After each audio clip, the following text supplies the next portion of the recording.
मैं सबसे पहले अल्लाह सुब्हाना व तआला का शुक्र अदा करता हूँ कि अल्लाह सुब्हाना व तआला ने हैदराबाद की आवाम में मजलिस इत्तेहादुल मुस्लिमीन के लिए जो मोहब्बत थी उसमें और इजाफ़ा फरमाया और अल्लाह ने हैदराबाद की आवाम के ज़रिए मजलिस इत्तेहादुल मुस्लिमीन को हैदराबाद की पार्लियामेंट की सीट से एक तारीख़ी कामयाबी से हमको हमकिनार किया। मैं हैदराबाद की पार्लिमानी हलक़े की आवाम का शुक्रगुज़ार हूँ कि उन्होंने यहाँ से अपने इत्तेहाद और अपनी मोहब्बत की बुनियाद पर 5वीं मरतबा यहाँ से मजलिस के उम्मीदवार को कामयाब किया। मैं तमाम आवाम का शुक्रगुज़ार हूँ, ख़ास तौर से ख़वातीन का, महिलाओं का, कि उन्होंने अपने वोट से और अपनी मोहब्बतों से यहाँ से एक तारीख़ी कामयाबी MIM पार्टी को दिलवाई। मैं शुक्रिया अदा करना चाहूँगा तमाम उन गयूर नौजवानों का और ख़ास तौर से फ़र्स्ट टाइम वोटर्स का और साथ ही साथ हमारे बुज़ुर्गों का कि उनकी सरपरस्ती शामिल हाल रही। और जो यहाँ के मोअज़्ज़िज़ लोग हैं, उलमाए कराम हैं, मैं उनका भी शुक्रिया अदा करता हूँ और हर तबक़े के से ताल्लुक़ रखने वाले अफराद का मैं शुक्रिया अदा करता हूँ। और मैं हमारी पार्टी के तमाम मेंबर्स का, बूथ प्रेसिडेंट्स का, हमारे पूरे MLAs का, म्युनिसिपल कॉरपोरेटर्स का, और जिन्होंने उस कड़ी धूप में इस कैंपेन को चलाया, मैं एक एक का शुक्रिया अदा करना चाहूँगा। और हम तमाम की इज्तिमाई मेहनत और की वजह से एक तारीख़ी कामयाबी हमको हैदराबाद के पार्लिमानी हलक़े से मिली है। तो मैं इंशाअल्लाह कोशिश करूँगा, जस्तजू करूँगा कि जो भरोसा मुझ पर आपने क़ायम किया है, पहले से ज़्यादा हम लोग मेहनत करेंगे हैदराबाद की पार्लियामेंट के यहाँ पर डेवलपमेंट करवाने के लिए। और मैं साथ ही साथ शुक्रिया अदा करना चाहूँगा औरंगाबाद की आवाम का, और उन्होंने इम्तियाज़ जलील साहब के हक़ में अपने वोट का इस्तेमाल किया। अभी वहाँ पर काउंटिंग चल रही है, मगर जो भी अल्लाह का फ़ैसला होगा वो आवाम का फ़ैसला है, हम उसको कबूल करते हैं। और मुझे उम्मीद है कि इंशाअल्लाह ताला ना इम्तियाज़ जलील साहब, ना वहाँ के मजलिस के तमाम हमारे एक्स कॉरपोरेटर्स, वहाँ के ज़िम्मेदारान, उनके हौसले बुलंद रहेंगे।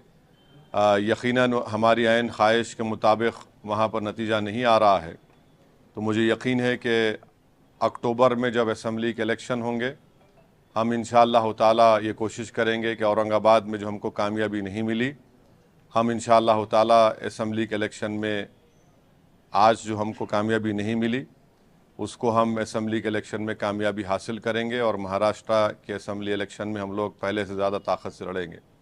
साथ ही साथ मैं किशनगंज की आवाम का भी शुक्रिया अदा करूँगा कि जिन्होंने MIM पार्टी के हक़ में अपना वोट दिया, और जो हमारी कमज़ोरियाँ हैं हम कोशिश करेंगे उसको दूर करने के लिए।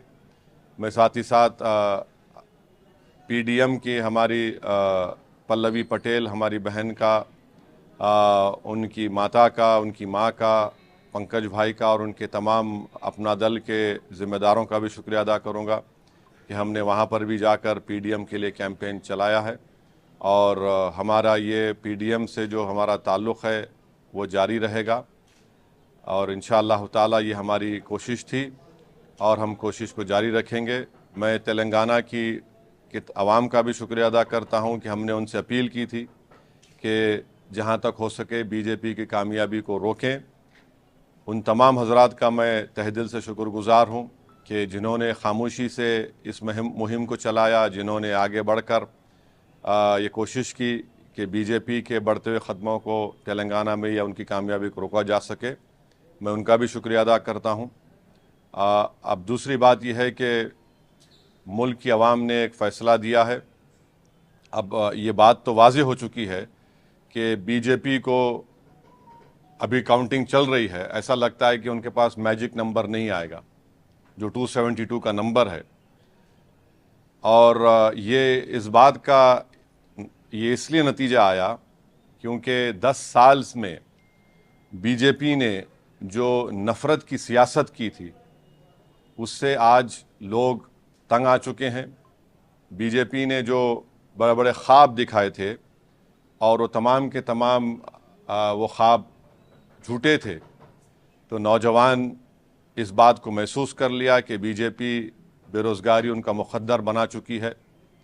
किसान परेशान था, दलित और ख़ास तौर से जो लोग संविधान को चाहने वाले हैं वो इस बात को महसूस कर चुके थे कि मोदी ने जो 400 पार की बात की वो सिर्फ बाबा साहब अम्बेडकर के संविधान को ख़त्म करने के लिए की है। तो ये एक जो वर्डिक्ट आया है, अब अगर मोदी जी सरकार बनाएंगे तो उनको पार्लियामेंट में बैसाखियों के सहारे आना पड़ेगा। उनको पार्लियामेंट में बैसाखियों के सहारे आना पड़ेगा और वो भी बड़ा अच्छा नज़ारा होगा देखने के लिए, क्योंकि 300-400 पार, बल्कि माशाल्लाह से इतने जो आप लोग यहाँ पर जमा हैं, आप लोगों ने भी कहा था एक एक का नाम अगर लेके बोलूँ 450, किसी ने कहा 400। तो अंग्रेज़ी में एक कहावत है, you will have to eat the crow now, माने आपको कौवा खाना पड़ेगा। तो अब नहीं मालूम खाएंगे नहीं खाएंगे, मगर कहावत है। किसी एक माशाल्लाह एक साहब ने तो जो बड़े अपने आप को माहिर कहते हैं, उन्होंने कहा कि हैदराबाद हम नहीं जीतेंगे। खैर अल्लाह जो चाहता है वही होता है। तो तीसरी बात, अहम बात यह है कि अगर ऐसा मौका आता है कि देश के तीसरी मर्तबा प्रधानमंत्री वज़ीर आज़म नरेंद्र मोदी नहीं बनेंगे, अगर उसमें हमारी ज़रूरत पड़ी तो हम यकीनन उसमें साथ देंगे, क्योंकि हमने एक पब्लिकली एक स्टैंड लिया है कि हम बीजेपी को रोकेंगे। और चौथी बात यह है कि हम नरेंद्र मोदी से ये बताना चाह रहे हैं कि आप देखो ये नतीजा क्यों आया। उनको सेल्फ इंट्रोस्पेक्शन करने की ज़रूरत है और हम उम्मीद करते हैं कि पिछले 4 साल से जो लोग जेलों में सड़ रहे हैं उनकी फ़ौरन रिहाई अमल में लाई जाएगी क़ानूनी तरीक़े से। क्योंकि याद रखिए कि अगर आप कमज़ोर पे जुल्म करेंगे तो उस कमज़ोर की तकलीफ़ को ऊपर वाला सुनने वाला है। तो अब नहीं मालूम कि फाइनल काउंटिंग होने के बाद कितने सीट बीजेपी लाएगी, मगर मुझे लगता है कि इंशाअल्लाह ताला वो मैजिक नंबर बीजेपी नहीं लाएगी। और क्या होगा, कल क्या होगा, परसों क्या होगा, तो ये हमारा इनिशियल रिएक्शन है। मैं आपके ज़रिए से रेवंत रेड्डी को मुबारकबाद देता हूं कि उनकी पार्टी 8 लोकसभा सीट पर कामयाबी हासिल की और महबूब नगर में भी हमने भी कोशिश की, कुछ 3000 वोट चिल्ला वोट से उनको कामयाबी नहीं मिली। सिकंदराबाद में मेजॉरिटी कम हुई है और अफसोस की बात यह है कि बहुत से मुकामात पर पार्लियामेंट कॉन्स्टिट्यूंसी में खोल दो प्रमोद है तो बहुत से मुकामात पर हम ये देखे हैं कि टीआरएस के लोग ओपनली बीजेपी को सपोर्ट कर रहे थे। ये भी अवाम के सामने आ गया। ये क्यों किए मेरे को नहीं मालूम। ये एज अ पॉलिटिकल स्ट्रेटजी उनकी बहुत गलत स्ट्रेटजी थी। अब इसका क्या खमियाजा उनको अदा करना पड़ेगा वो जानते हैं, मगर ये बात फैक्ट है। तो ये 4-5 चीज़ें मुझे आप तक कहना था। अब आपके पास कोई सवाल, एक सुनिए, आपके पास 5 से 10 मिनट का वक़्त है। मेरे को नमाज़ पढ़ना है मगरिब की, बशीर साहब को भी पढ़ना है और मगरिब का नमाज का वक्त जल्दी ख़त्म हो जाता। तो आराम से एक एक करके। अब एनडीए को कम आया ना, बीजेपी को पार्टी इसको मेजॉरिटी नहीं आया, आप सोचते हैं भाई इंडिया को बाय डिफॉल्ट उसको किसको बुलाना चाहिए? अभी इसको ऊपर तो खुद का मेजॉरिटी आया नहीं। देखिए नहीं, देखो राम, ऐसा है ना कि अभी तो फाइनल काउंटिंग ख़त्म नहीं हुई, अभी भी चल रही है काउंटिंग। नहीं, काउंटिंग होने के बाद क्या होगा जब बोल सकते हैं हम, अभी बहुत जल्दी होगा। क्या आप इंडिया अलायंस के साथ जाने के लिए तैयार हैं? क्या बातचीत? हम इंडिया अलायंस का हिस्सा नहीं है। अगर ऐसा सिचुएशन अराइव होता है जहां पर एक नॉन बीजेपी का आदमी, नॉन एनडीए का आदमी या महिला प्रधानमंत्री बनने का सामने आएगा तो हम यकीनन उस बारे में साथ देंगे उनका, मगर वो नहीं मालूम होगा नहीं होगा। हाँ बोलिए प्रमोद साहब। सर, पूरे इलेक्शन के दौरान आपने देश भर में घूम के जो बीजेपी के खिलाफ बोला, ये जो रिजल्ट आया है उसको आप कैसे देख रहे हैं? क्योंकि आप हर जगह जाके देखिए एक तो ये कि 10 साल का इनकी नाकारकर्दगी, इनके झूठे वादे, जो सुनो भाई सुनो, जो नेशनलिज्म के नाम पर उन्होंने जो धोखा दिया और चीन के बारे में नरम रवैया, बेरोजगारी, किसान, महंगाई, और जो प्राइम मिनिस्टर और बीजेपी की तरफ से जो कम्युनल अगली कैंपेन चलाया गया, उसका नतीजा आज आप देख रहे हैं। उसका नतीजा आज आप देख रहे हैं। जैसा हैदराबाद में वाहियात किस्म का कैंपेन बीजेपी ने चलाया, बिल्कुल वाहियात किस्म का, उससे बढ़कर ज्यादा वाहियात नरेंद्र मोदी ने कैंपेन करवाया। बस ऐसा दिख रहा था कि इस देश में मोदी की नजर में सिर्फ मुसलमान ही वोट देने वाले हैं, कोई दूसरा देने वाला नहीं है। हर भाषण में उन्होंने एक एक चुन चुन के इस तरह की वाहियात बातें की, और तारीख उनके भाषण को हमेशा याद रखेगा। राहुल गांधी ने अपनी प्रेस कॉन्फ्रेंस में फिर से संविधान दिखाया, क्या उससे आप इत्तेफाक रखते हैं कि संविधान बदलने की साजिश हो रही थी? जिस तरह से कैंपेन में चला, कांग्रेस के कैंपेन में जो चला, आप उससे इत्तेफाक रखते हैं? मैं बार बार आपको ये बात कहता रहा कि 400 सीट का मतलब एक ही थे कि या तो संविधान को बदलने की तैयारी थी जिससे आरक्षण खत्म हो जाएगा, और सुनिए, या फिर बेसिक स्ट्रक्चर को खत्म कर देना। और आर्टिकल 29-30 के तो बीजेपी बरसों से खिलाफ है, जो कल्चर का प्रोटेक्शन और माइनॉरिटी के एजुकेशन इंस्टीट्यूट को प्रोटेक्ट करने का राइट देता है। तो ये है, संविधान अगर रहेगा तो इससे सबको फायदा है ना। एक डॉक्यूमेंट है, उसमें फंडामेंटल राइट्स है, और हमेशा शुरू से आरएसएस देख लीजिए आप, पिछले 90 साल से आरएसएस हमेशा कॉन्स्टिट्यूशन को अटैक करती है। सर, आपके पड़ोसी राज्य में आपके दोस्त, कई बार उनको दोस्त कह चुके हैं, जगन मोहन रेड्डी को आपके दोस्त बुरी तरह हार गए, उस पर कुछ कहना है? अवाम का फैसला है, अवाम का फैसला है, उसको उसकी इज्जत करनी चाहिए, रेस्पेक्ट करनी चाहिए। मुझे उम्मीद है कि वो रेस्पेक्ट करेंगे। हाँ हाँ, बताया ये जा रहा है कि कांग्रेस पार्टी इंडिया अलायंस कोशिश कर रही है, चंद्रबाबू नायडू। मेरे को नहीं मालूम। देखिए मैं उसका अलायंस का हिस्सा नहीं हूं, मैं उसका जवाब नहीं दे सकता। लेकिन आप पॉलिटिशियन हैं सर, आप इतने सालों तक पार्लियामेंट हाँ, में हैं, ठीक। आप पॉलिटिशियन हैं।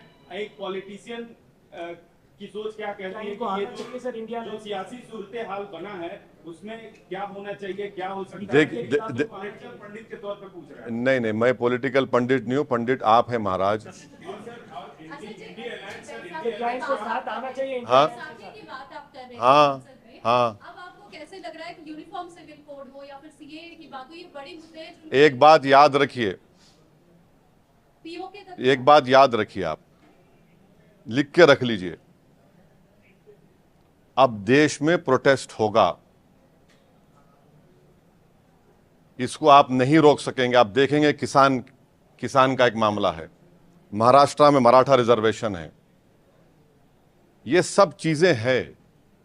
आप किसी को, अगर आप बिल्ली को भी अगर आप एक कमरे में बंद करके ढक लेंगे ना दीवार की तरफ, तो बिल्ली कमरे में भागेगी, मगर एक वक्त आएगा बिल्ली अपना प्रोटेक्शन खड़े हो जाएगी। तो ये 10 साल का ये उनका नतीजा, और खास तौर से 5 साल में जो उनका रवैया रहा है, तो बैसाखियों का आप लिटरल मीनिंग मत ले लीजिए।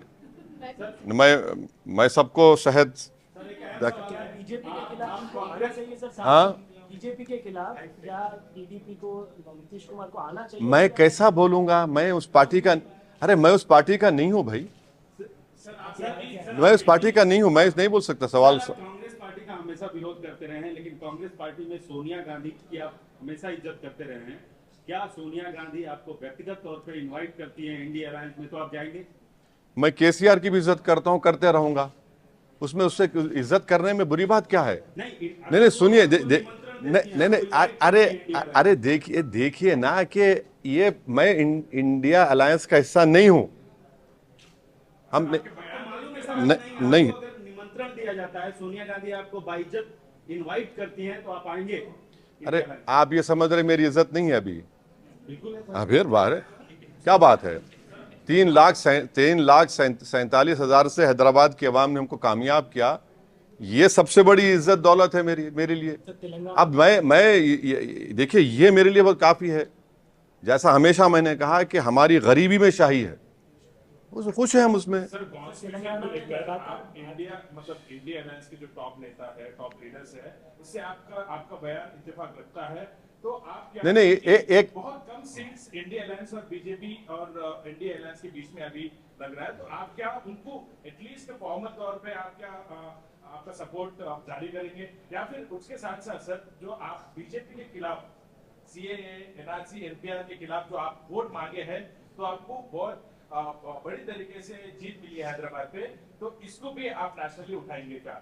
बिल्कुल उठाएंगे, हम ही तो उठा रहे हैं इन चीजों को, बराबर उठाएंगे। कहने का मतलब जो आपको मैंडेट यहाँ पे मिला, हाँ, इज्जत रखने के लिए, हाँ, उन ताकतों को रोकने के लिए क्या इंडिया अलायंस के साथ मैं देखिए, मैंने शुरुआत में ही आपके पूछे बगैर इस बात को कह दिया कि हमारी पार्टी ने पब्लिकली इस बात को डिक्लेयर किया कि अगर नॉन बीजेपी, नॉन एनडीए का कोई शख्स प्राइम मिनिस्टर बनने की कोशिश कर रहा है या बन सकता है, तो यकीनन हम उसकी तायद करेंगे। मगर अभी काउंटिंग चल रही है, और काउंटिंग मुकम्मल होने के बाद आपको पता चलेगा।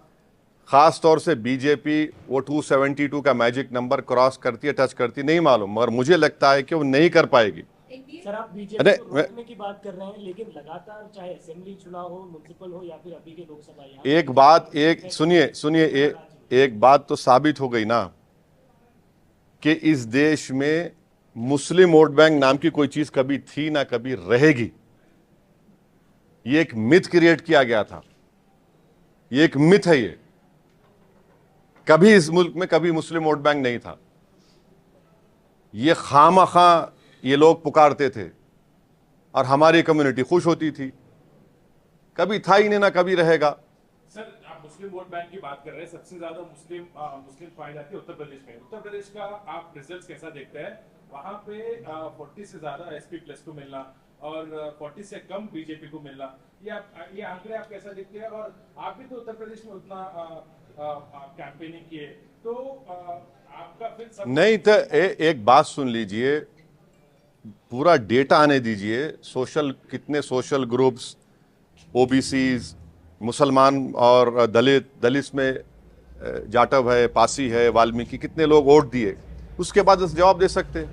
मगर रिजल्ट तो आया ना। सर, तेलंगाना में 8 सीटें जीत गई बीजेपी। हाँ, आपके सूबे तेलंगाना में 8 सीटें बीजेपी जीत गई, क्या कहना है? अभी और कम हो जाएगा, कल से आप देखेंगे उनकी ताकत कम हो जाएगी। किसकी ताकत? बीजेपी की तेलंगाना में। नहीं, उनकी भी कम होंगी, आप फिक्र मत करिए। आप देख लीजिए, जो बाजा बजाए थे 400 पार का, तब लोग अंदाजा कर लिए। बाज लोग उसमें आ गए बातों में, तो अब उनको अंदाजा हो गया। आप कल से देखेंगे कि कल से पूरा जितना बुखार था ना, बुखार था या जो क्या बोलते वो तेलुगु में क्या बोलते, नहीं, भानुमती क्या बोलते, उतारते ना वो, हाँ, सब उतरेगा कल से, सब उतरेगा। अब ठेठ हैदराबादी जबान में तो मस्ती चढ़ गई थी, देखो आप बोलते नहीं, वो सब आप कल से देखो आप क्या क्या होने वाला। ये जो गर्दन मोटी हो गई थी ना सबकी कि हम ही बोले तो सब सही है, और माशाल्लाह से आप लोग तो उसको प्रमोट भी किए, एक आदमी प्रमोट किया उसको। माने मेरे को, जब मैं अभी टीवी देख रहा था अकबर के साथ, हम अकबर जो है काफी उनका बारीक देखते हैं उन्होंने, उन्होंने 4-5 चैनल दिखाए। मैं बोला क्या दिखा रहे? तो बोले देखो एंकर की, देखो आप चेहरे पे कितनी तकलीफ है। 5-6 एंकरों को देखा मैं, इतनी तकलीफ क्यों है आपके एंकर्स को? अरे खुशी मनाइए, देश की जनता का फैसला है। आपके घर में तो चिराग जल रहा है ना, या कुछ आपको तो नुकसान हो गया, मेरे को नहीं मालूम। एक एक एंकर इतना ऐसा उदास लग रहा है कि भाई कि ऐसा दिख रहा है कोई घर में उनके कुछ हो गया, हादसा हो गया। वो पब्लिक का वर्डिक्ट है। हम उम्मीद करते हैं कि पूरे एंकर्स को रात में अच्छी नींद आएगी। अगर नहीं आएगी तो फिर आप कुछ इंतजाम करिए। सर इस इलेक्शन कैंपेन में कई सारे इंसान हैदराबाद शहर में आपके खिलाफ नहीं, पूरे के पूरे हैदराबाद को ही आ गए थे, और हैदराबाद की आवाम बोली हौरे, हैदराबाद की आवाम बोली हौरे, हैदराबाद की आवाम बोली हौरे, नहीं बोले तो नहीं सुनते। दिखा दिए, पूरा दिखा दिए ना। आप देखो, ये एक तारीखी कामयाबी।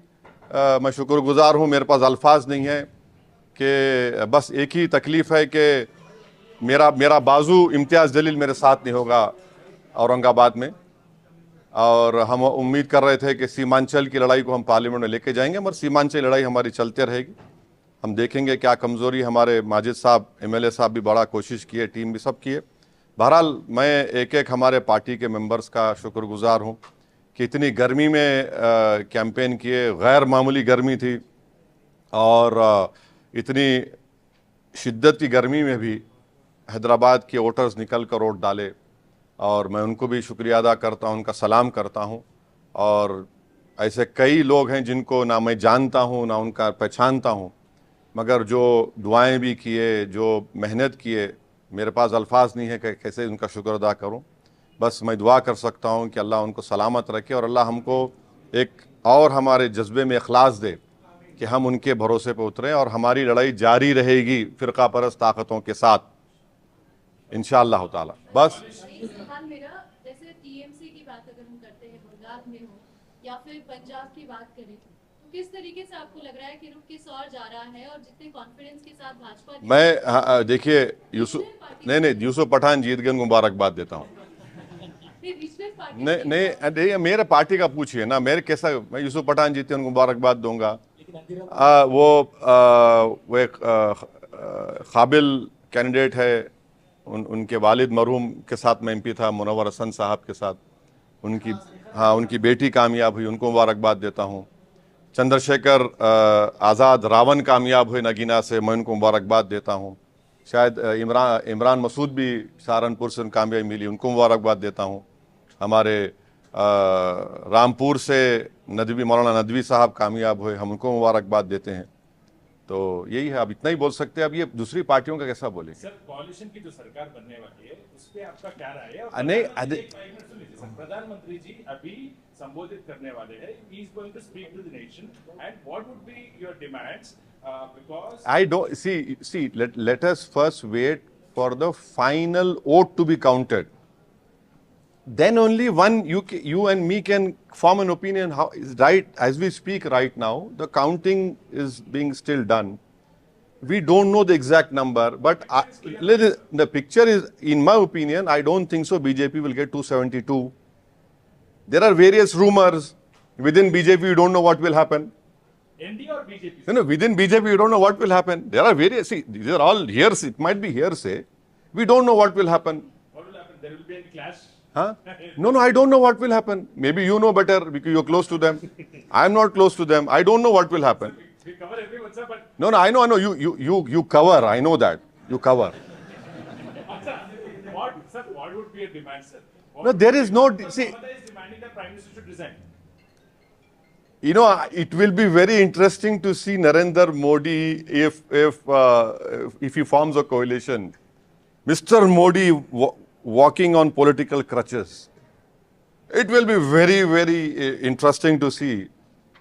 We don't know how he will react, what he will do, because you see, BJP has already said that this, that they'll do. If Mr. Naidu wants to be part of NDA, will he agree to it? JDU, will it agree to what Mr. Modi wants? So we'll have to see. Let us see what happens. See, sometimes there what we call there's a popcorn moment will come. We'll have to wait and see what will happen. So do you think the BRS can come back having such a horrible electoral setback? Do you think BRS can come Well, I have immense respect for KCR. I will continue to respect him. And we don't know how they will do, what they will do.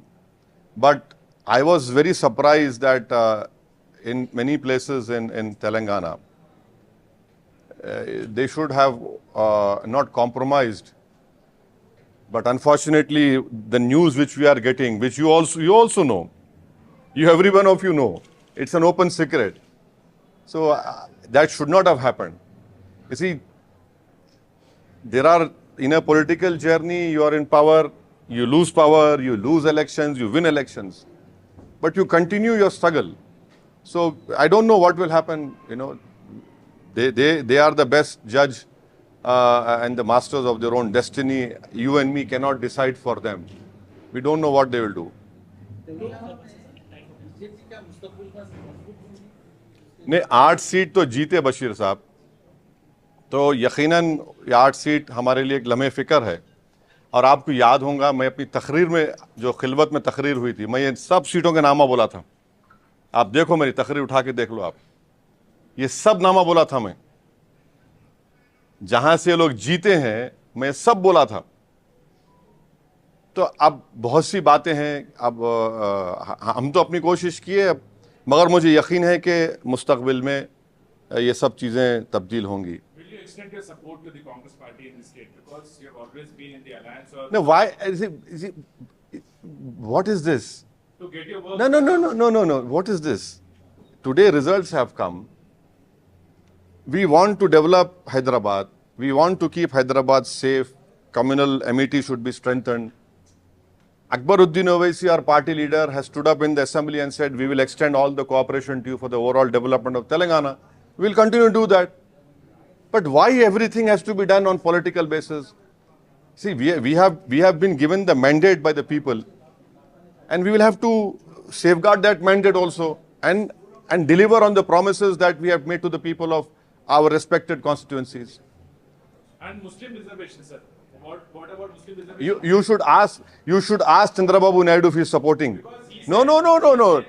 I cannot answer everything here. Let us wait. You see, no. If tomorrow we don't know what Mr. Naidu will decide, but he's part of NDA. No, sir. He clearly said that. So then why are you asking me? Why are you asking me? It should be obvious to you. It should be very obvious to you. अच्छा, ये राम मंदिर का मुद्दा और अयोध्या में जो हाल हुआ, इसको आप कैसे देख रहे हैं, और खासकर यूपी में जिस तरीके से ऐसा है मैडम, आप एक कैसेट को हमेशा नहीं चला सकते। तो हम ठेठ हैदराबादी जबान में बोले तो हम लोग बोलते हैं, खादर खां के खट्टे डायलॉग हमेशा नहीं चलते। समझे ना आप? तो वो ये चीजें हो रही हैं, आवाम बेजार हो चुकी है, इनसे तंग आ चुके हैं। आप एक समुदाय को तो निशाने मलामत बना दिए, एक समुदाय को तो आप खतरा बता दिए देश के लिए। अने इतना ऐसा कैंपेन नरेंद्र मोदी चलाएंगे, कोई नहीं सोचा था। बल्कि मैं आपको बोल रहा हूं, जितने जो नॉन बीजेपी मेंबर वोटर्स थे, वो मेरे को फोन करके बोले, मेरे को अकबर को बुला लो कि हम आपको वोट डाल रहे। क्यों डाल रहे हम पूछे, तो बोले इनके भाषण से।